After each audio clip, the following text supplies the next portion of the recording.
اعوذ باللہ من الشیطان الرجیم بسم اللہ الرحمن الرحیم۔ میرے عزیز ہم وطنوں، میری پیاری بہنوں، پیارے بھائیوں، میری بیٹیوں، میرے بیٹوں، آپ سب کو السلام علیکم۔ آج کا میرا موضوع ہے بچوں کی تربیت، بالخصوص بچیوں کی تربیت۔ اس میں اللہ سبحانہ تعالیٰ نے اس دنیا میں جو بچے بچیاں دی ہیں وہ اس کے نام کو، اس کے کردار کو آگے بڑھانے کے لیے دی ہیں۔ نبی پاک صلی اللہ علیہ وسلم کو جو تعلیم ہے کہ بچے بچیوں کی تربیت ایسی ہونا چاہیے جو انسانیت کے لیے خوبصورت ہو، فائدہ مند ہو۔ تربیت کے لحاظ سے ہر قدم پہ آپ تربیت دے سکتے ہیں۔ واقعہ کچھ اس طرح سے ہے کہ جب اس سردیوں میں چھوٹے چھوٹے بچے اسکول جاتے ہوتے ہیں، ٹوپے پہنے ہوئے، یونیفارم پہنے ہوئے، گلوں میں بھاری بھاری بستے ڈالے ہوئے، ہاتھوں میں دستانے پہنے ہوئے جا رہے ہیں، دل خوش ہوتا ہے دیکھ کر کہ یہ بچے ہمارے کل کا مستقبل ہیں، ہمارے کل کو بنانے والے ہیں، یہ ہمارے کل کا آئینہ ہے، یہ جس میں ہماری قوم دیکھے گی، کچھ ان سے حاصل کرے گی۔ ہوتا یہ ہے کہ ایک مرتبہ یہ ہوا کہ بہت اعلیٰ درجے کے ایک انسان،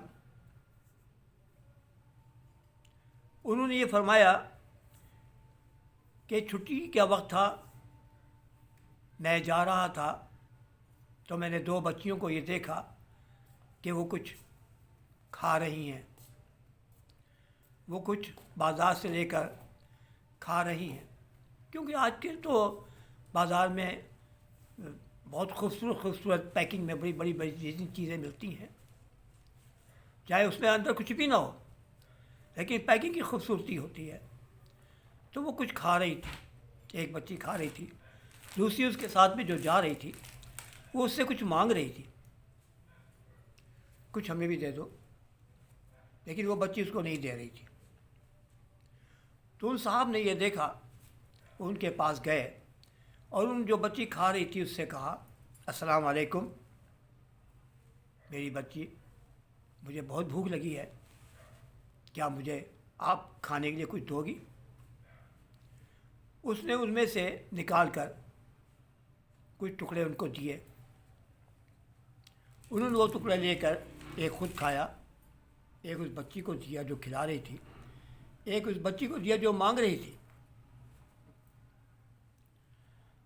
انہوں نے کہا کہ دیکھیے بڑی مہربانی ہے، آپ نے ہمیں دیا، ہماری بھوک ختم ہو گئی، ہم بہت بھوکے تھے، آپ کی یہ بچی آپ کی سہیلی ساتھ میں جا رہی ہے، یہ مانگ رہی تھی، آپ اس کو کیوں نہیں دیتی؟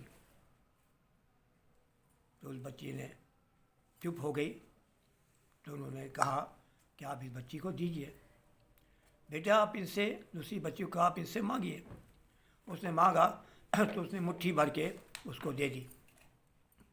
اس نے نہیں گنا، جیسے بچے گنتے ہیں 1 2 3 4، اس نے اس کو بہت اچھی طریقے سے دے دیا،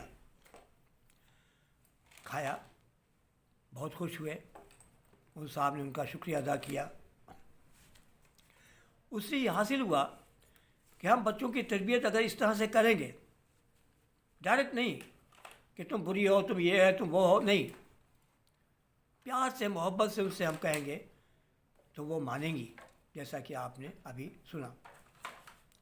دوسرا واقعہ ہے، پتہ نہیں کہ امریکہ کا واقعہ ہے، برطانیہ کا واقعہ ہے، کہ ایک مرتبہ समंदर में ऐसा सैलाब आ गया कि उसने मछलियों के को सारे समुद्र पर ला के ढेर लगा दिया।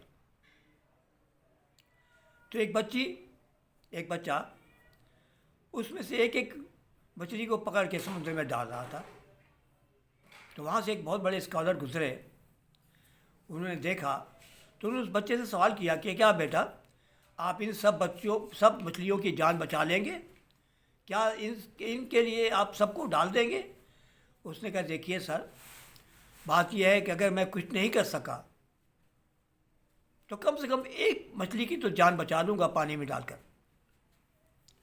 उन्होंने इस बात पे उसको शाबाश दी। देखिए, एक इंसान की खिदमत करना ये है, जैसा कि हमारे नबी पाक सल्लल्लाहु अलैहि वसल्लम ने फरमाया है कि पूरी इंसानियत की खिदमत की आपने। आपको जो मिले आप उसकी खिदमत तहे दिल से कीजिए, इंशाअल्लाह ताला आपको जज़ा मिलेगी, आप अच्छे इंसान कहलाएंगे। हमारे माशरा बच्चों ही से बदलता है। बच्चों की तरबियत ही अच्छी होगी तो इंशाअल्लाह ताला ये माशरा बदलेगा और एक दूसरे के दुख दर्द में हम शरीक होंगे और हमारे लिए बहुत ही अच्छा तरीक़ाकार होगा। मेरे अज़ीज़ साथियों, हमारे मज़हब से यही तालीम मिली है। देखिए, वैसे तो बच्चे माँ की गोद से ही तालीम हासिल करते हैं। जब वो पेट में होते हैं तो माँ जो कुछ सुनती है, जो कुछ पढ़ती है, उनको वो बच्चे गौर से सुनते हैं। जब इस दुनिया में आते हैं तो वो उस किरदार को याद करते हैं और उस पर चलने की कोशिश करते हैं। हमें अपने अंदर हर चीज़ को बेहतर से बेहतर करना चाहिए। हमें हर लिहाज से बच्चों की तरबियत अच्छी करना चाहिए, जिससे हमारा माशरा यहीं से शुरू होता है, बच्चों पे। यही बड़े होते हैं, फिर अच्छे इंसान बनते हैं, या अच्छी तरबियत नहीं तो बुरे इंसान बनते हैं जो माशरे को गंदा करते हैं। हम आपसे गुजारिश करते हैं कि आप अपने बच्चों के अच्छे तरबियत करें, जिससे कि उनका सिलसिला अच्छा रहे। नबी पाक सल्लल्लाहु अलैहि वसल्लम की इरशाद मुबारक है कि उन्होंने अपनी बच्ची की, हज़रत फ़ातिमा ज़हरा की जो तरबियत की, बड़ी बेहतरीन तरीके से। दुनिया में ऐसी तरबियत किसी औरत की बहुत मुश्किल है। आपने कई फाके किए, आपने उफ नहीं की। आपने यहाँ तक के बच्चे फाके से बैठे हैं, खुद फाके से बैठी हैं, नहीं है कुछ, लेकिन सब्र शुक्र से अपना काम लिया, क्योंकि आपकी तरबियत अच्छी हुई थी। तरबियत के लिहाज से आप बहुत बड़ी इंसान बनी और बहुत अच्छी इंसान बनी और अफजल खातून जन्नत बनी। तो उसका ये है कि आप अपने बच्चियों के नसीब अच्छे कर सकते हैं। वो इस तरह कि आप दुआ भी करें, लेकिन उसकी अच्छी तरबियत खुद करें, खुद हर बुराई से उनको बचाएं, तो इंशाअल्लाह ताला ये काम बहुत आसान हो सकता है, माशरे में फ़ायदा पहुंच सकता है। इस वक्त के लिए इतना ही है, बाकी इंशाअल्लाह फिर। और मैं दुआ के लिए हाथ उठाता हूँ। अल्लाहुम्मा सल्लि अला मुहम्मदिन व अला आलि मुहम्मद कमा सल्लैता अला इब्राहीम व अला आलि इब्राहीम इन्नका हमीदुम मजीद। अल्लाहुम्मा बारिक अला मुहम्मदिन व अला आलि मुहम्मद कमा बारकता अला इब्राहीम व अला आलि इब्राहीम इन्नका हमीदुम मजीद। रब्बना आतिना फिद दुनिया हसनतन व फिल आखिरति हसनतन व क़िना अज़ाबन नार व क़िना अज़ाबल क़ब्र व क़िना अज़ाबल हश्र व क़िना अज़ाबल मीज़ान। या बाई ताला अपने हबीब पाक के सदक़े में हमारे बच्चियों के नसीब अच्छे फरमा दे। माँ हमें तौफ़ीक़ अता फरमा कि हम उनकी तरबियत अच्छी से अच्छी करें। आज हम उनकी तरबियत अच्छी करेंगे, कल हम किसी टेंशन में नहीं जाएंगे। आज जो माँ बाप टेंशन में हैं, वो सिर्फ अपनी कोताहियों की वजह से अपने बच्चियों के तरबियत अच्छी नहीं कर सके, इसलिए वो परेशान हैं। या अल्लाह पाक उनको परेशानी से बचा दे। या अल्लाह पाक इल्म की दौलत अता फरमा दे। या अल्लाह वसीयत की ज़िंदगी अता फरमा दे। आमीन सुम्मा आमीन। ला इलाहा इल्लल्लाह मुहम्मद रसूलुल्लाह। पाकिस्तान जिंदाबाद, पाकिस्तान जिंदाबाद, पाकिस्तान।